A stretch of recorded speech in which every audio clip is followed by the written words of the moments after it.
Baada ya kimya cha takriban wiki moja kuto kuonekana hapa, hatimaye nimerudi tena. Nazungumza nawe japo sio katika ile speed ambayo umeizoea.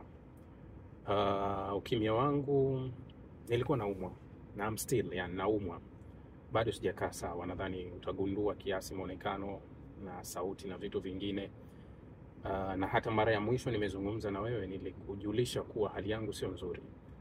Nilikuwa na kifua ambacho kinanisumbua, lakini ndani yake nilikuwa nahisi kama nina homa ambayo inanivizia. So ile homa ikanipeleka kweli kweli.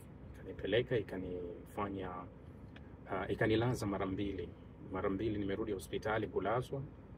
Alhamdulillah, namshukuru Mwenyezi Mungu kuwa naendelea vizuri. Mpaka nakuja kuzungumza na wewe hapa naendelea vizuri. Muda huu naongea na wewe nimetoka kuchoma sindano. Ninazo sindano za siku kadhaa mbele. Kwa hiyo nitaendelea na matibabu kwa siku kadhaa. Lakini nimeimarika ukilinganisha na hapo awali. Ule wasiwasi wenu basi unatosha. Nashukuru kwa simu zenu, mmenipigia sana simu, lakini wengi wenu sijajibu simu ya mtu, message sijajibu ya mtu. Na hata message zenu mlizokuwa mnaweka YouTube na kwingine kote, baadhi nimeziona na kuzisikia. Mtaniwia radhi kwa sababu sikuwa kwenye wakati mzuri wa kujibu chochote ambacho kilikuwa, hali yangu haikuwa sawa. Hata hivi leo nimekuja kuzungumza nawe kwa kifupi tu, angalau ni kuonyeshe kuwa uwepo wangu bado upo na mimi bado nipo naendelea. Ni kuwa tu nilikuwa kwenye ibada. Kwa sisi, kwa imani yetu, kuugua au maradhi ni sehemu ya ibada. Kwa hiyo ibada inahitaji utulivu. Nahitaji utulivu zaidi wa kukaa kumaliza ibada yangu ambao nimeianzisha au nimeanzishiwa. Nimetaka kuzungumza kidogo kuhusu kile ambacho kinaendelea. Jana Israeli ilifanya mashambulizi katika maeneo 20 tofauti ndani ya Gaza na kuua takriban ya watu zaidi ya 45 ambao waliuawa. Jumla ya vifo kwa Gaza katika siku 9 au 10 za usitishaji wa vita zimefika takriban watu karibu 100, ni 97 kwenda juu, yani watu karibu 100 sasa wamekwenda kuwa wameripotiwa kuuawa. Uvunjaji wa makubaliano, yani kuvunja kukiuka makubaliano kumekwenda zaidi ya mara 85 katika kipindi cha siku hizi. Hakuna kipi ambacho tunaweza tukakijadili wala kukizungumza kuhusu hili, lakini tunaweza tukabaki kwenye mwendelezo wa kile ambacho nilikizungumza awali kabisa kuwa hapakuwa na usitishaji halisi, lakini kulikuwa kuna mihemko ambayo mihemko hii ilifadhiliwa pia na upande wa pili ambao kwa picha ya nje unaweza ukatafsiri kuwa huu ni upande ambao uko kwa upande mmoja. Lakini kwa ile ya moja kwa moja unagundua kuwa kila nchi kwenye hili swala ilitaka kuonekana kuwa inaweza kusimamia, au kila nchi iliyoshiriki ilitaka kujionyesha kwa ulimwengu kuwa na yenyewe inashiriki, au katika kila nchi ambayo iliweka mkono wake ilitaka kudhihirisha tu kuwa kwa raia wake, kwa kimataifa, kwa vyovyote vile kuwa na sisi tumechangia lolote kwenye hili. Lakini karibu wote walikuwa wanaamini kile kinachotokea kuwa hakuna usitishaji wowote wa namna hii. Niliuzungumza awali kabisa kuwa tutapata usitishaji wenye ukiukwaji mkubwa wa vifungu vya usitishaji, ndio tutaupata. Lakini ule usitishaji kamili hautokuwepo kwa sababu kila kitu kilikuwa wazi. Niliuliza kama Hamas wanatoa dhamana yao bondi, halafu wana ugomvi na IDF Israeli, Hamas wanatakiwa wasalimishe silaha, IDF anafanya nini ndani ya eneo la Gaza? Sasa leo leo anayetoa taarifa ya ukiukwaji wa usitishaji ni IDF ambaye ni mshirika. Inawezekana wapi kuwa upande mmoja wenye matatizo uliosuluhishwa na upande wa pili eti ndio upande huo unaotoa taarifa ya upande wa pili kukiuka makubaliano? Kiko wapi hiki?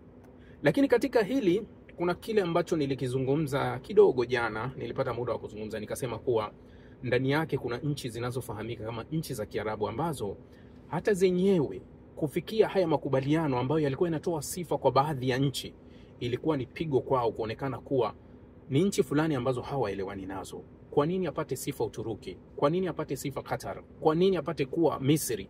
Kwa nini isiwe sisi? Kwa hiyo hata wao katika kile kitu kinaitwa kuhujumu makubaliano ni nafasi kubwa. Nafasi kubwa kabisa imekuwepo ya kuhujumu hayo makubaliano, kwa sababu hata wao haiwavutii. Ndani yake imekuwa hivyo. Israeli wanapasha kuwa kabla ya mashambulizi 20 waliofanya ndani ya Gaza, tayari walikuwa wameitaarifu Marekani. Maana yake kuwa Marekani na Trump iliidhinisha hayo mashambulizi yatokee. Israeli inadai kuwa Hamas wanakiuka makubaliano ya usitishaji.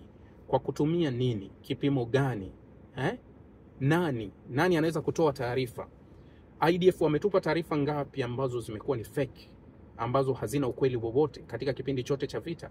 Wameua watu wangapi kwa kusingizia kuwa wanamlenga Hamas mmoja? Maelfu ya watu wangapi? Wamepiga risasi watoto wangapi, ambazo madaktari wasio na mipaka wanathibitisha kuwa watoto wengi wamekuta wamepigwa risasi za vichwa, hali ya kuwa wanakuambia tu kuwa tulikuwa tunawalenga Hamas. Sasa eti leo ulimwengu ndani ya makubaliano unasema kuwa unapokea taarifa ya IDF inayotolewa na kuidhinisha kuwa IDF wanachokisema ni ukweli. Nilipouliza kuanzia mwanzo, kwa nini kisiwe kitu cha kwanza ni kikosi cha kimataifa halafu tufate mengine? Lakini kikosi cha kimataifa kimewekwa mwisho kwa lengo kamili. Na nini kilichowafanya Misri, Uturuki, Hamas, Qatar kuamini dhamana ya Donald Trump dhidi ya Wapalestina, hali ya kuwa tayari Donald Trump alitaka Wapalestina wa Gaza wafurushwe ili yeye aweze kuchukua ile Riviera aitengeneze anavyotaka? Leo vipi unaweza ukasema eti hii ndio dhamana, tunaweza tukaiweka kuwa ni dhamana ambayo inaweza ikatupa kitu kamili? Ni kitu ambacho hakiwezekani. Sasa haya yanayotokea, inapaswa hizi nchi ambazo zilijidhamini kwa kusifia mazungumzo, kwa kusifia makubaliano kuwa ni makubaliano bora sana, zinapaswa zijibu. Mpaka leo Israeli imegoma kufungua mipaka na misaada iweze kuingia. Makubaliano gani ya namna hii?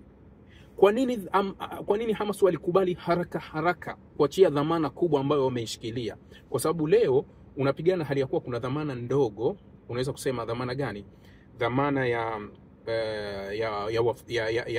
yani miili iliyobaki. Dhamana ni miili ambayo imebaki. Sasa miili ambayo imebaki iko ardhini, ambayo haileti taswira kamili, tofauti na watu ambao nilisema awali kuwa dhamana halisi aliyokuwa nayo Hamas ni binadamu walio hai. Leo hii huwezi tena kusikia kuna yale maandamano ya ndani ya Israeli, huwezi kusikia tena ndani ya Israeli labda huwezi kusikia vitu kama hivyo. Utachoona tu ni hicho, japo kuwa Trump anasema kuwa makubaliano yanabaki vile vile, kila kitu kiko vile vile, na Israel anasema kuwa tumesitisha mashambulizi na tunafikiria kuanza kufungua mipaka. Yani still kuna usitishaji, halafu control ya Gaza for 100% bado iko chini ya Israeli. Inawezekana vipi? Usitishaji wa namna gani huu ambao unaweza ukasema kuwa eti huu ni usitishaji? So ndio tumefika hapa kwa sababu tuliyazungumza mapema. Mimi niliyazungumza mapema na nikawapa indhari, yani kuwa hii iko hivi, kuwa hakutokuwa na usitishaji wowote wa maana, lakini kutakuwa kuna maigizo ya usitishaji ambayo yatakuja kukera sana. Halafu kuwa dhamana pekee ya Trump sio dhamana halisi, kwa sababu Trump ni mshirika wa uhalifu. Trump ni mshirika wa Israeli. Trump anapewa taarifa na IDF na anaidhinisha mashambulizi ya IDF. Huyu ndio aliyesimamia makubaliano, dalali aliyesimamia makubaliano, kuwa ibaki kuwa hivyo, yeye amesimamia. Lakini vipi alikuwa na hadhi ya kuaminika na nchi zote ziamini kuwa eti huyu ndio anaweza kusimamia chochote ambacho kinachoendelea? Jamani, tuna safari ndefu na mzozo bado utaendelea, kwa sababu jana mawaziri wawili wa mrengo wa kulia, Bezalel na mwenzake Smotrich, walimwambia Netanyahu sasa ni wakati wa kurudi kwenye vita rasmi. Sasa tunatakiwa turejee kwenye vita. Kwa hiyo hichi kinachofanyika ni katika Netanyahu kutimiza majukumu ya wale washirika wake wa mrengo wa kulia. Lakini niliwaambia kuwa kama hakuna dhamana ya kisiasa ya ndani ya Israeli, Netanyahu hawezi kuacha vita. Kuna mzozo wa Gaza ambao unafukuta, na tayari kuna mzozo wa Lebanoni ambao tayari unakuwa na mashambulizi yameanza. Ni kama vile tunaenda kushifti kuwa baada ya nchi kuona mashambulizi ya Israeli, huku Israeli wanaangalia upepo wa dunia utavumaje, kuwa watu wakilalamika sana na nchi zikala tumeshamaliza, wanasema it's okay, tumemaliza upande mmoja, tunashikilia huku, tunavunja vile vifungu, lakini tunaanzisha upande wa pili wa Lebanoni. Hakutokuwa na amani Mashariki ya Kati kati ya Israeli na nchi yoyote kwa hivi sasa bila Netanyahu kuondoka kuwa waziri mkuu au kuwajibishwa kwa kesi zake. Hapato kuja kutokea amani ya aina yoyote. Kinachopelekea hivi sasa na hii mizozo ni sababu ya siasa ya ndani ya Israeli na sio kitu kingine chochote ambacho kinachochea haya. Jamani, asanteni.